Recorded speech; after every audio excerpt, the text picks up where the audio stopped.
महाराज जी आपके चरणों में कोटि कोटि प्रणाम। महाराज जी जब प्राणी अपने किए कर्मों के लिए जगत स्वामिनी श्री जी का निमित्त मात्र है तो उन कार्यों का हिसाब किताब प्राणी मात्र को क्यों दिया जाता है? अहंकार के कारण। किसका है?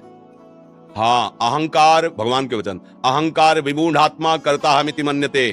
मैं कर रहा हूं, अवश्य में भोक्तव्यम, शुभम अशुभम। जो भी शुभ अशुभ कर्म कर रहे हो, अगर उसके कर्ता बन रहे हो तो तुम्हें भोगना पड़ेगा। कोई तुम्हारे अंदर से ऐसी शक्ति नहीं जो तुम्हें बचा सके। अवश्य में भोक्तव्यम कृतम, मैंने किया, शुभ अशुभ उसको भोगना पड़ेगा। अहंकार विमूढ़ात्मा, मैं करता हूं, मैं भोगता हूं, तो फिर भोगो और करो। और अगर श्री कृष्णार्पणम मस्तु तो सुधार शुरू। अहम तो हम सर्व पापेभ्यो मोक्षयिष्यामि मा शुचः। चाहे जितने बड़े दुराचारी रहे हो, अपिचेत सुदुराचारो भजते माम अनन्य भाग। जाओ, अहम तो हम सर्व पापेभ्यो, मैं मोक्ष प्रदान करूंगा। तेसाम अहम समुद्धरता मृत्यु समय, उसे मोक्ष प्रदान करूं। क्या दिक्कत है? अब कर्ता बने तो भोक्ता भी बनो।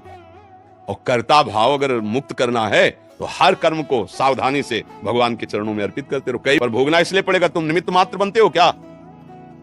अंदर से देखो, बातें करना अलग, तुम निमित्त मात्र हो, नहीं तुम संपूर्ण कर्ता हो। इसलिए संपूर्ण भोगों को भोगो। और जब यंत्र बन जाओगे निमित्त मात्र, तो भगवान के यंत्र के द्वारा वही होता है जो भगवान कराते हैं। और भगवान क्या कराते हैं? कभी शास्त्र विरुद्ध आचरण भगवान के अंगूठे से नहीं होता। यंत्र जो जैसे चलता है ना, वो नहीं होता। वो एक एक कदम, एक एक सब शास्त्र सम्मत होगा उससे, क्योंकि वो भगवान के द्वारा संचालित है। जिसके सारथी भगवान है तो गलत जगह रथ चला जाएगा क्या? अभी फिर बात समझाया, अहंकार की गुफा में ही ये पाप कराने वाले रहते हैं। और अहंकार समर्पित हो गया, अब पाप नहीं होगा।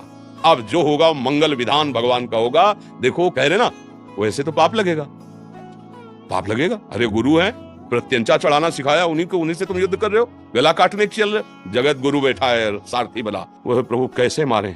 विराट रूप रख के दिखाया, जैसे लौंग इलायची फंसी होती ना, देख मैं इनको चबा चुका हूं, केवल तू निमित्त मात्र बन। मारे तो मेरे द्वारा जा चुके, यह है निमित्त मात्र बनना। अहंकार पूर्वक हम हर कार्य करते हैं, हर भोग भोगते हैं, तो फिर उसका फल कौन भोगेगा? फिर आपको भोगना पड़ेगा। ये बुद्धि की चतुराई काम नहीं करती। भगवान के आगे वो चतुर शिरोमणि हृदय के भाव को देखते। ये पंडित जी बड़े विद्वान थे, उनको बड़ा ज्ञान था। तो जैसे शास्त्रों में वर्णन आता है कि हाथों में देवराज इंद्र का वास है, अलग अलग अंगों में। तो अपनी वाटिका में बैठे हुए थे, एक गाय चरने आई, तो ऐसे ही कंकड़ उठाया और ऐसे खिलवाड़ में उसके मारा, सीधे यहाँ बैठी, वो मर गई गाय। अब गौ हत्या प्रकट हुई, पंडित जी के सामने प्रकट हुई। उन्होंने कहा नहीं, हमने हत्या नहीं की, शास्त्र प्रमाणित है, हाथों में देवराज इंद्र का वास है। और उन्होंने ऐसे, तो वो देवराज इंद्र के पास गौ हत्या गई, मुझे स्वीकार करो। तो उन्होंने कहा कब हमने की? बोले पंडित जी ने बताया कि हाथों में देवराज इंद्र का वास। बोले बस 2 मिनट रुको। अभी गए, एक बढ़िया सुंदर धनी मानी का रूप रखे, प्रणाम पंडित जी। जजमान, पंडित जी बगीचा इतना सुंदर कि हमने देखा ही नहीं, बहुत सेवा होती है बगीचे की, अपने हाथों से करता हूँ, ये सब हमारे हाथों के लगाए हुए।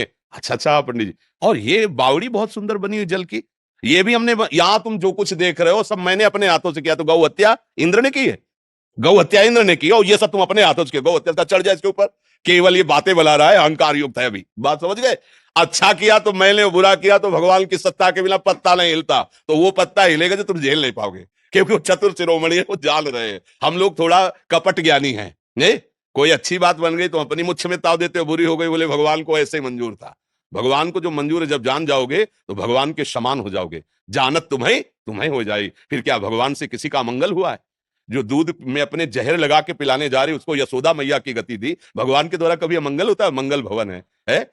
एक दोना जल लेकर कोल भील दौड़ते हैं जब भगवान श्री राम बनवास मालिक, तो भगवान आचमन कर लेते हैं जल का, उनको परम पद दे देते हैं जो ऋषि मुनियों के लिए दुर्लभ। ऐसे हमारे भगवान किसी का मंगल करेंगे। और वो भक्त जिसका चित्त भगवान में जुड़कर भगवत स्वरूप हो गया है, उसके द्वारा कहीं पाप होगा, कहीं अधम आचरण? तो ये क्या होता है, हम लोग अधूरे ज्ञानी हैं, कपटी ज्ञानी हैं। कपट ज्ञान, हृदय में कुछ और चल रहा है, मुख में कुछ और चल रहा है, आचरण में कुछ और। तो भगवान को मोह कपट छल छिद्र, बस बात बिगड़ गई। ये बात समझ लें।